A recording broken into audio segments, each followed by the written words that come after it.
بسم اللہ الرحمن الرحیم۔ امر اور نہیں سے متعلق اصول و قواعد۔ سب سے پہلے امر کے بارے میں سمجھے کہ امر کسے کہتے ہیں۔ امر وہ لفظ ہے جو بڑائی کے طریقے پر دوسرے سے کسی فعل کے طلب کے لیے بولا جاتا ہے۔ مثلا آدمی اپنے آپ کو بڑا سمجھ رہا ہے اور بڑا سمجھتے ہوئے کسی سے کوئی فعل طلب کر رہا ہے کہ بھائی یہ کام کرو، اس کو امر کہتے ہیں، اس لفظ کو امر کہتے ہیں جس لفظ کے ذریعے کوئی فعل طلب کیا جا رہا ہے۔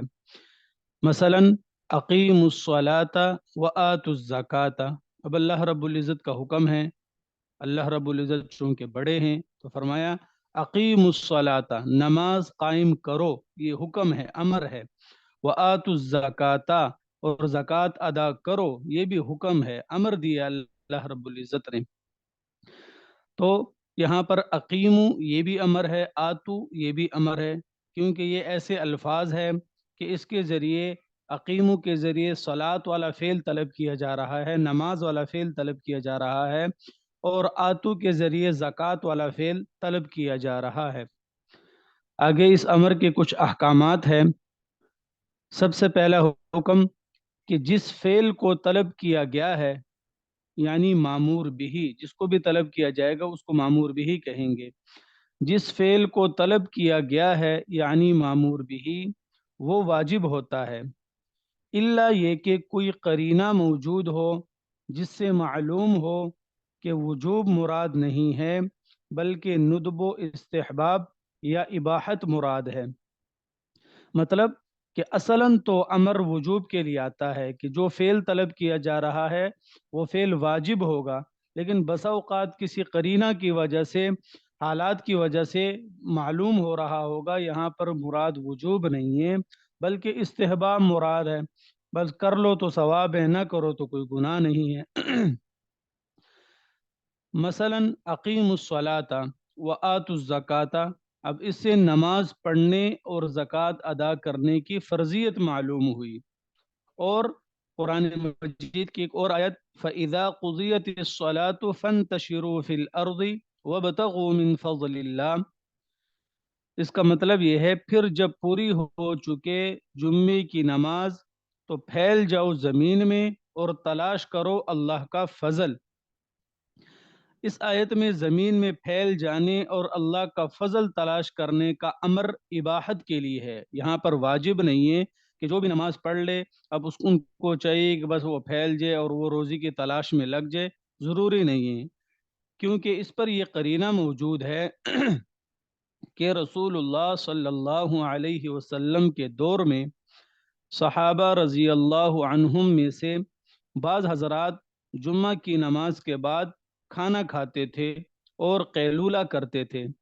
اب اس قرینے کی وجہ سے یہ بات سمجھ میں آ رہی ہے کہ جمعے کی نماز پڑھنے کے بعد روزی کے تلاش میں لگنا اور زمین میں پھیل جانا یہ کوئی ضروری نہیں ہے، ورنہ صحابہ کرام یہ ضرور کرتے۔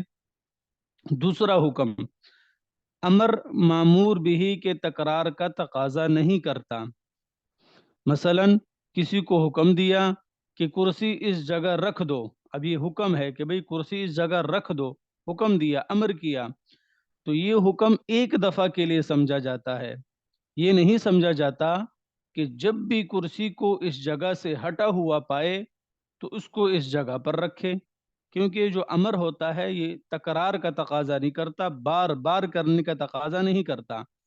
اسی طرح اگر حکم دیا کہ فلاں کو تھپڑ مارو تو اس کے ایک دفعہ تھپڑ مارنے سے حکم پورا ہو جائے گا، اور حکم اس بات کا تقاضا نہیں کرتا کہ بار بار تھپڑ مارو۔ اور اقیم الصلاۃ کا امر بھی صرف ایک دفعہ نماز پڑھنے کا تقاضا کرتا ہے، البتہ نماز میں جو تکرار ہے تو وہ نماز کے سبب کے تکرار سے آتی ہے جو کہ وقت ہے۔ اب نماز کا سبب کیا ہے؟ وہ وقت ہے۔ اس کا بیان یہ ہے کہ نماز کی ادائیگی کا حکم وقت کے ساتھ ہوتا ہے۔ قرآن پاک میں ہے ان الصلاۃ کانت علی المؤمنین کتابا موقوتا، یقیناً نماز مسلمانوں پر فرض ہے اور وقت کے ساتھ محدود ہے۔ چونکہ نماز کا تعلق وقت کے ساتھ ہے تو اس لیے نماز کو بار بار ایک ہی حکم کے ذریعے دن میں 5 دفعہ نماز کا حکم گویا کہ ہو رہا ہے۔ لہذا جب وقت آتا ہے تو بندے کی طرف نماز کی ادائیگی کا حکم متوجہ ہو جاتا ہے، اور اول تو اوقات خود متعدد ہے اور پھر روزانہ ان کا تکرار ہوتا ہے، اس لیے نماز میں تکرار پائی جاتی ہے۔ یہ تو امر کے بارے میں تفصیل تھی۔ آگے ہے نہیں۔ دو چیزیں تھی، امر اور نہیں۔ اب نہیں کے بعد نہیں کسے کہتے ہیں؟ کسی فعل کے ترک کی طلب کے لیے اپنے سے کم تر کو جو لفظ بولا جائے، یعنی کسی فعل کو چھوڑنے کا جب کہا جاتا ہے، اور چھوڑنے کا اسی کو کہا جاتا ہے کہ جو جس کو اپنے سے کمتر سمجھ رہا ہے، اب اس کے لیے جو بھی لفظ بولا جائے وہ نہیں کہلاتا ہے۔ نہیں کا حکم نہیں کا حکم یہ ہے کہ جس فعل کے ترک کا مطالبہ کیا گیا ہے وہ حرام یا مکروہ تحریمی ہوتا ہے، الا یہ کہ کوئی قرینہ ہو جس سے معلوم ہو کہ کوئی دوسرا معنی مراد ہے۔ یعنی اصلاً تو نہیں اس کام سے ہوگی، یعنی منع اور روکنا اس کام سے ہوگا جو کام حرام ہوگا یا مکروہ تحریمی ہوگا، لیکن بسا اوقات ایسے ہو سکتا ہے کہ یہاں پر حرام اور مکروہ تحریمی والا معنی مراد نہ ہو بلکہ کوئی اور معنی مراد ہو، وہ کسی قرینے کی وجہ سے ہوتا ہے۔ مثلا قرآن پاک میں ہے لا تقربوا الزنا، زنا کے قریب مت جاؤ، اس میں نہیں تحریم کے لیے ہے کیونکہ زنا یہ حرام ہے۔ اور لا تعتذروا اليوم انما تجزون ما کنتم تعملون، مت بہانے بتلاؤ، آج کے دن وہی بدلہ پاؤ گے جو تم کرتے تھے۔ اس آیت میں نہیں عذر کرنے کی حرمت بتانے کے لیے نہیں ہے، یہاں پر عذر کرنا حرام ہے، بلکہ عذر کرنے والوں کو مایوس کرنے کے لیے ہے، یعنی یہ کہ تمہارے بہانے اور عذر کرنے کا کوئی فائدہ نہیں ہے۔ تو یہاں پر اس آیت سے یہ سمجھ آئی کہ یہاں پر جو نہیں ہے یہ نہیں، یہ حکم حرمت کے لیے نہیں ہے، یہاں پر مکروہ تحریمی ہونے کے لیے نہیں ہے، بلکہ صرف مایوسی ظاہر کرنے کے لیے تاکہ وہ لوگ مایوس ہو جائے اور وہ بہانے نہ بنا پائے۔ آگے ہے 8واں باب، قواعد فقہیہ۔ اب کچھ فقہی قواعد بیان ہوں گے۔ ذیل میں چند موٹے موٹے اور اہم فقہی قواعد درج کیے جاتے ہیں جن کو مجتہدین نے قرآن و حدیث سے حاصل کیا، اور انہی کی روشنی میں پھر وہ ایسے بہت سے مسائل میں اجتہاد کر کے ان کا حل تلاش کرتے ہیں جن کا ذکر قرآن اور حدیث میں جزئی طور پر نہیں ہے۔ اب یہ مختلف قسم کے قواعد ہے۔ قاعدہ نمبر 1، قاعدہ یہ ہے لا ثواب الا بالنیہ، نیت کے بغیر ثواب حاصل نہیں ہوتا۔ اس قاعدے کی دلیل یہ مشہور حدیث ہے انما الاعمال بالنیات، بخاری و مسلم شریف کی حدیث ہے، یعنی اعمال تو محض نیتوں سے ہوتے ہیں۔ اس کا اگر یہ مطلب لے کہ نیت کے بغیر عمل واقع نہیں ہوتا تو یہ بات خود واقع کے خلاف ہے، کیونکہ بہت سے اعمال کسی نیت کے ہوئے بغیر بھی واقع ہوتے ہیں۔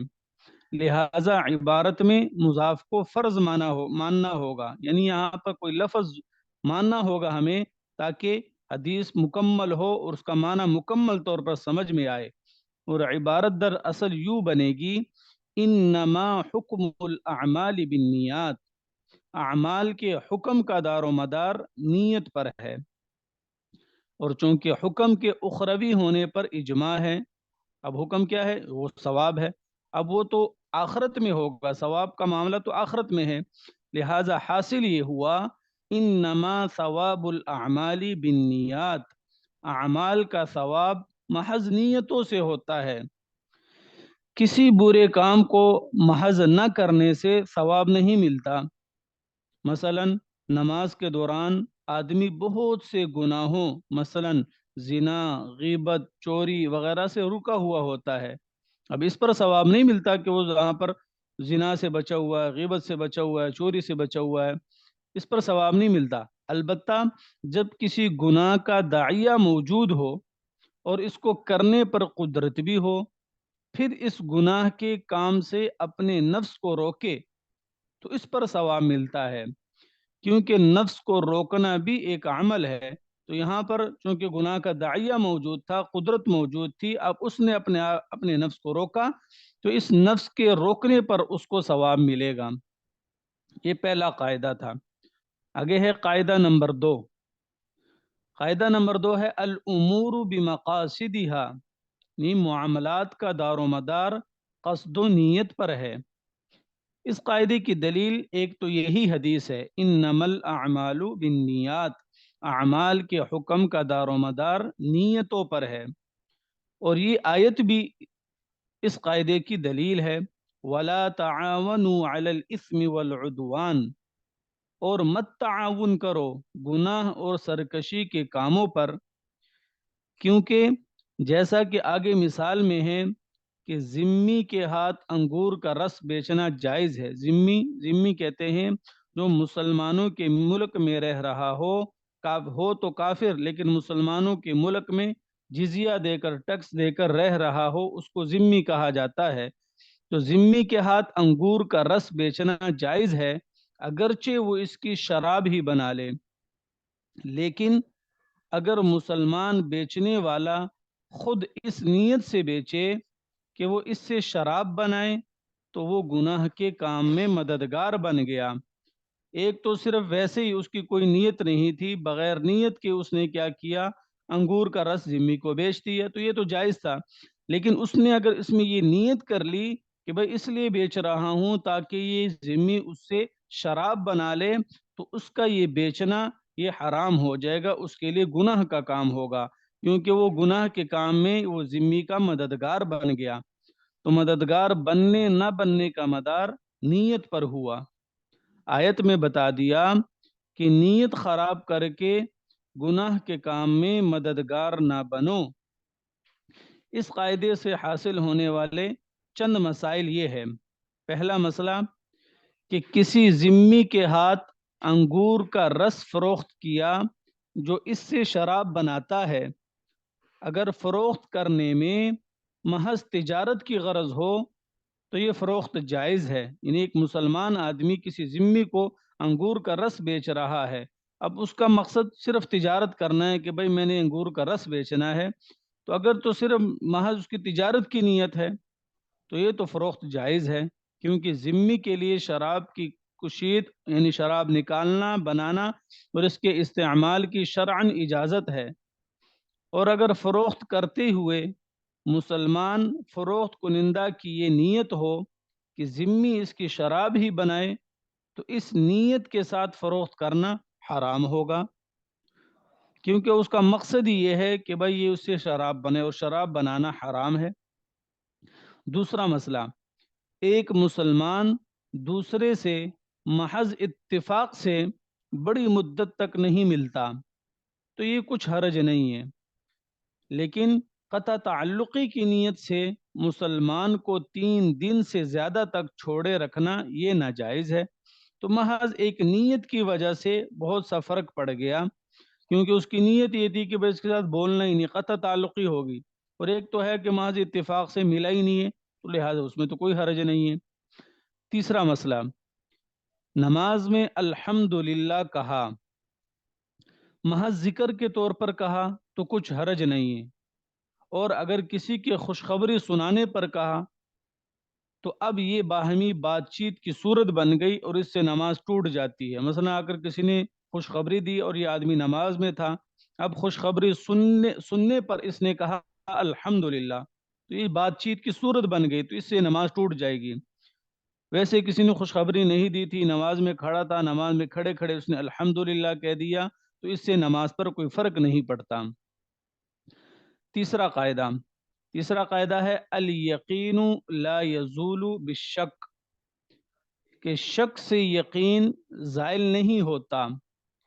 اس قاعدے کی دلیل صحیح مسلم کی یہ حدیث ہے، حضرت ابو ہریرہ رضی اللہ عنہ نقل کرتے ہیں کہ رسول اللہ صلی اللہ علیہ وسلم نے ارشاد فرمایا، اذا وجد احدکم شیئا فاشکل علیہ اخرج منه شیء ام لا فلا يخرجن من المسجد حتى يسمع صوتا او يجد ريحا۔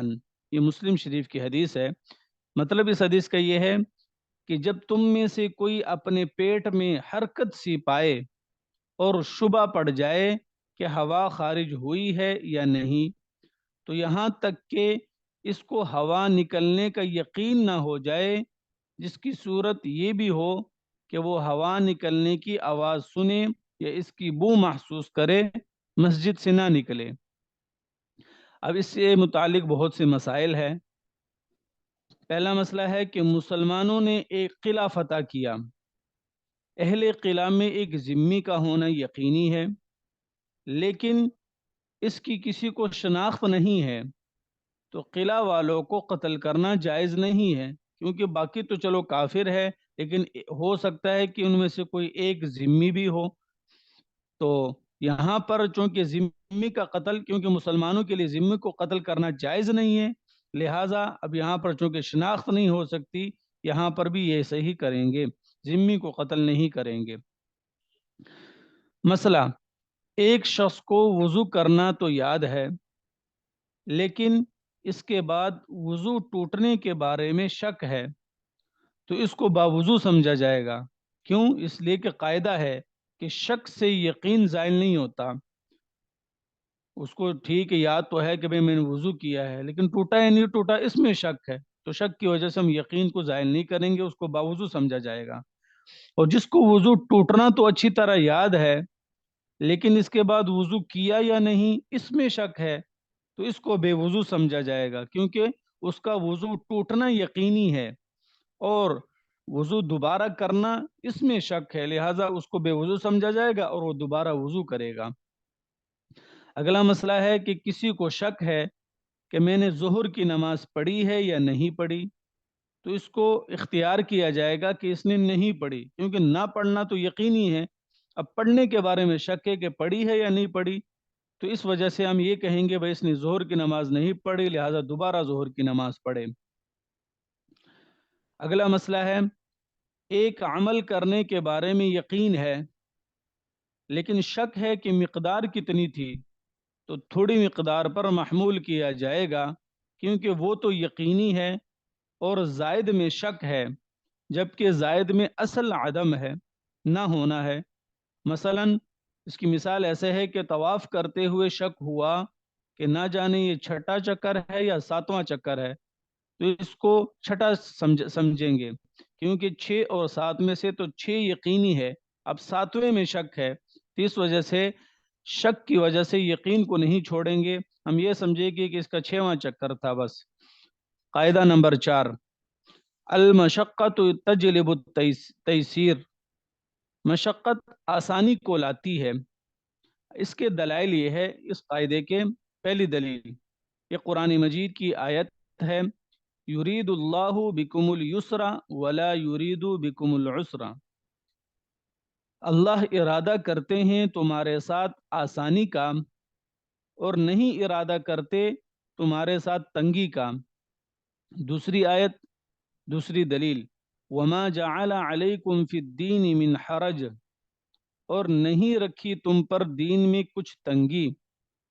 تیسری دلیل حدیث ہے، احب الدین الی اللہ تعالی الحنیفیت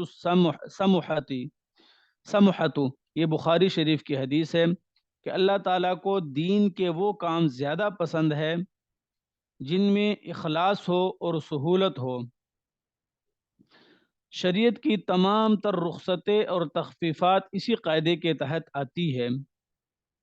عبادات وغیرہ میں تخفیف کے اسباب یہ 7 ہے، کہ عبادات میں جو تخفیف کی گئی ہے اس میں اس کے 7 اسباب ہے۔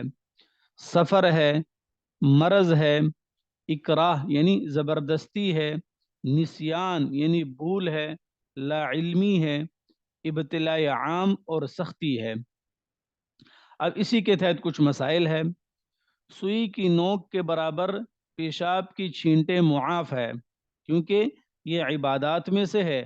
اب یہاں پر کیا ہے، یہاں پر پتہ نہیں چلے گا، ابتلاء عام ہے، عموماً اتنے لگ جاتے ہیں تو اس وجہ سے یہ معاف ہوں گے۔ راستے کی کیچڑ کپڑوں کو لگ جائے تو معاف ہے جبکہ نجاست کا اثر ظاہر نہ ہو۔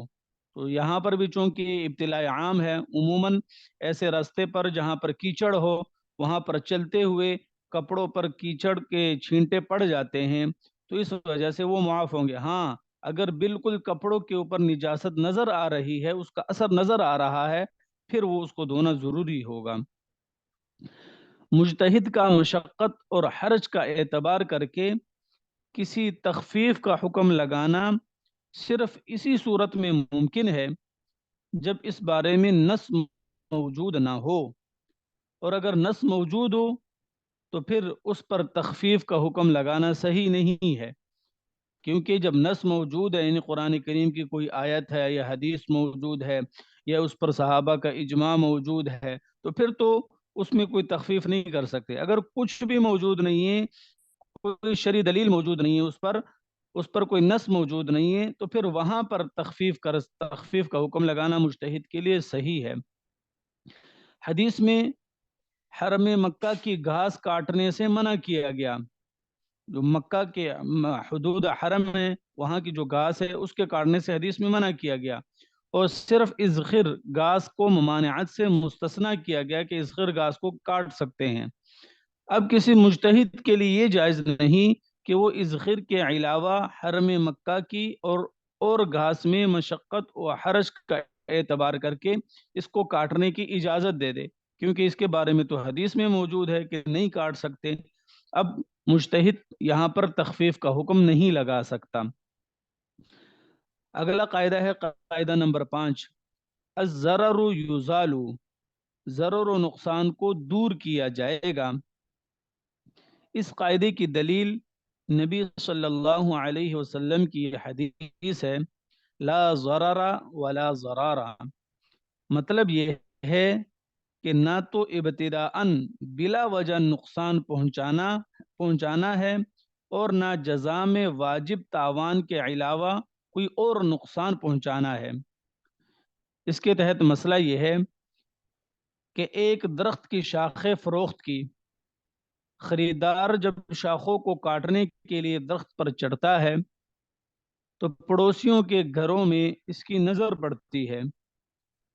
اس کو حکم دیا جائے گا کہ وہ چڑھنے سے پہلے اطلاع کر دے تاکہ پڑوس والے پردے میں ہو جائے۔ اگر وہ اس پر عمل کرے تو ٹھیک ہے، ورنہ حاکم کو شکایت کی جائے جو اس کو درخت پر چڑھنے سے روک دے گا۔ اب ظاہر ہے اب جتنا اس سے ہو سکتا ہے نقصان کو دور کیا جا رہا ہے کہ بھائی چڑھنے سے پہلے آپ ایسے کرو کہ اطلاع دے دو کہ بھائی میں اس طرح اپنے درخت پر چڑھنے لگا ہوں، لہٰذا آپ باقی جو گھر والے ہیں وہ پردے میں ہو جائیں۔ اگر تو اس پر عمل کر لیتے ہیں تو ٹھیک ہے، اگر وہ عمل نہیں کرتے ہیں تو پھر ان کا اپنا ہی نقصان ہے۔ پھر اگر وہ چڑھنے والا اس پر عمل کر لیتا ہے تو پھر اس کا چڑھنا ٹھیک ہے، اگرچہ پھر وہ اس کی نظر اندر پڑتی ہے، وہ پردہ نہیں کرتے تو گھر والوں کا اپنا معاملہ ہے۔ لیکن اگر وہ درخت پر چڑھنے سے پہلے وہ اطلاع نہیں کرتا تو پھر اس کو حاکم جو ہے وہ روک دے گا کہ بھئی تو نے درخت پر نہیں چڑھنا، کیونکہ تو چڑھنے سے پہلے اطلاع ہی نہیں کر رہا اور اس سے بدنظری ہو رہی ہے، لہٰذا پھر اس کو روک دیا جائے گا۔ اللہ تعالی عمل کرنے کی توفیق۔